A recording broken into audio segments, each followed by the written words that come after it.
There is the green flag. Here come the lights. The first sprint of the season, moments away.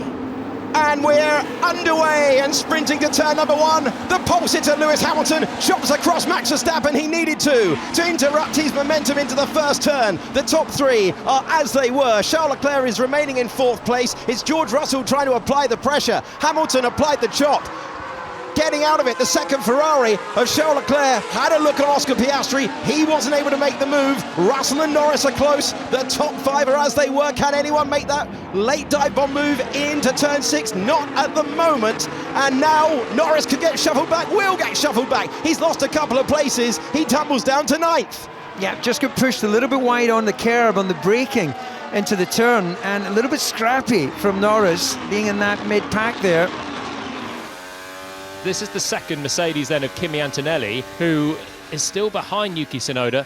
And we're going to get a look, there we go, at Lando just slipping wide. There was no one on his inside. I think he caught himself out on the brakes, didn't want to run into the back of Russell, so just meanders to the outside of the road, drops a wheel on the grass and drops another 2 places.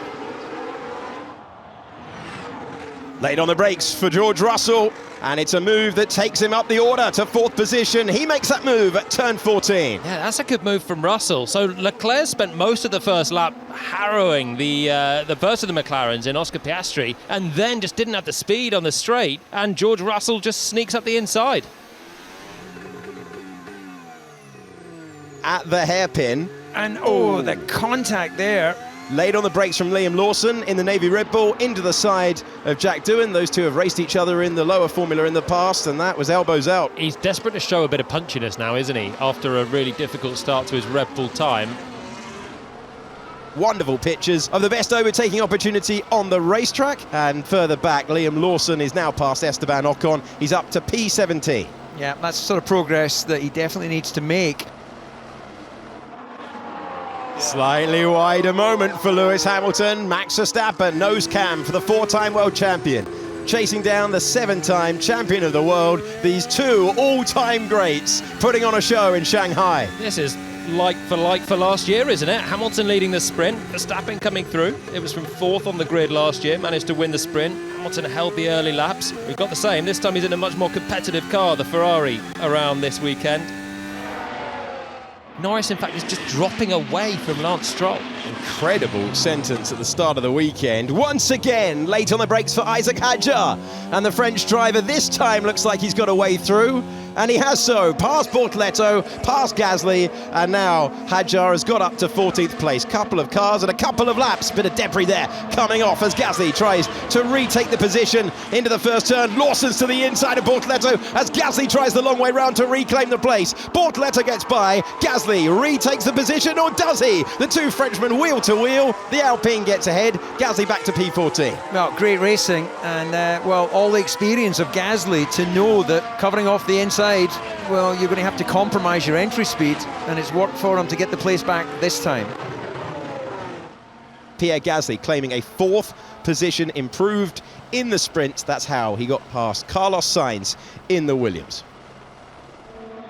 It's really difficult to make a move at turn 1. We've seen it from further back. You've got to get your rivals offline in the hairpin and then the final corner, because you can't just send a dive into the first corner. Meanwhile, his teammates, he's running all alone. Norris 3 seconds behind Stroll. There must be an issue with that McLaren. Talking of an issue, Sainz, I think, has a problem. He's just been passed by Isaac Hadjar and Liam Lawson, and he has been brought into the pits, and the Williams tumbles down to the back of the field. How can we help? Do you have any pace? No. I'm flat out. Look at the gap now. You've got half a second. Closest Piastri's been all the way through. Hamilton has checked out front, and the Australian driver is finally in the wheel track to the part of the circuit he would want to be. From the slipstream to second place for Oscar Piastri. Verstappen will try and hang on, but his tyres are gone, and so is the McLaren. Does Piastri have enough left in his fronts to chase down Lewis Hamilton, or is 2.7 seconds just too much on laps 16 and 19? Here's Pierre Gasly, who is going to improve another position. This is going to be the 5th one that he's gained, up against Ollie Behrman, and all the way around the outside. Leclerc's really, really close to the back of the Mercedes, not going to make it through there. And they're both heading towards the podium. We did see it in Australia in that dry first into the race. The Red Bull very hard on its tyres and slipping out of contention. This is like the first lap. We've got Leclerc and Russell nudging each other. We've got a problem in turn 13. It's undrivable. I cannot turn the car at all. It may be undrivable, but he's driving his way to the outside of the Mercedes, who's always going to get shut down there. He has got definitely a couple of chances on this final lap to find a way through. Lewis Hamilton is into the final corners. In this storied career, Hamilton will write a new chapter, and this time it's written in red. Lewis Hamilton wins for Ferrari for the first time in Formula One. He's left them all behind. A winner now for McLaren, Mercedes, and now Ferrari in Formula One. Second for Oscar Piastri. Max Verstappen clings on to third. Russell in fourth. Leclerc couldn't get by. Tsunoda, Antonelli, and Norris, the last of the point scorers. It's a P1, baby. Great job, guys. Woo. Yes. Good job, mate. Good job, Lewis. Well managed. Congrats. And what happened at the very end of the race? Here comes the answer. He's trying to make the move on Gabriel Bortoleto. It's a late send. It's a lock-up. It's a tap round. And it's a park-up for most of the field as Doohan finishes towards the back. Bortoleto and Hülkenberg get by along with Carlos Sainz, who had to stop in that race.